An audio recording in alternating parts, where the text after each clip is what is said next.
మన మునుగోడు నియోజకవర్గ గడ్డ రాజగోపాల్ రెడ్డి సార్ అసెంబ్లీలో దద్దరిలాగా వచ్చిండు. మినిమం ఫెసిలిటీస్ కూడా గవర్నమెంట్ స్కూళ్ళలో లేవు అధ్యక్ష. విద్య అనేది ఎంత ఇంపార్టెంట్ సబ్జెక్టు.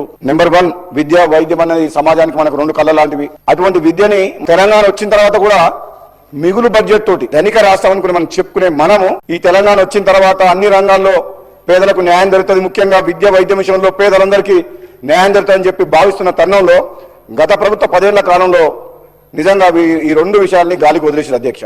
అందులో ముఖ్యంగా చెప్పాలంటే అధ్యక్ష, ఈ రోజు మన పల్లెల్లో మన స్కూళ్ళల్లో ఇప్పుడు కూడా మనం చిన్నప్పుడు చదువుకున్న స్కూళ్ళల్లో క్లాస్ రూమ్స్ కానీ, ఫర్నిచర్ కానీ, కాంపౌండ్ వాల్ కానీ, ప్లే గ్రౌండ్ కానీ, బాలికలకు టాయిలెట్స్ కూడా లేవు అధ్యక్ష. ఫెసిలిటీస్ లేవు, సరి అయిన బోధన లేదు, బిల్డింగ్స్ లేవు, అన్ని రకాలుగా పట్టించుకునే నాదులు లేడు ఈ గవర్నమెంట్ స్కూళ్ళల్లో అన్న ఉద్దేశంతో పేదవాళ్ళు వాళ్ళు ఎంత కష్టపడినా సరే చుట్టుపక్కల గ్రామాల ప్రైవేట్ స్కూల్ కి ఏదైనా మా మండల హెడ్ క్వార్టర్ కు ఆటోలలో బస్సులలో పంపిస్తున్నారు. కానీ గవర్నమెంట్ స్కూల్ ఊర్లోనే గవర్నమెంట్ స్కూల్ ఉంటుంది అధ్యక్ష, కానీ పిల్లల్ని పంపిస్తలేరు. ఉన్నామా తిన్నామా తెల్లారిందా అన్నట్టే ఆ విధంగా నడుస్తుంది తప్పితే సీరియస్ గా ఎడ్యుకేషన్ మీద గవర్నమెంట్ ఫోకస్ చేయాలి అధ్యక్ష.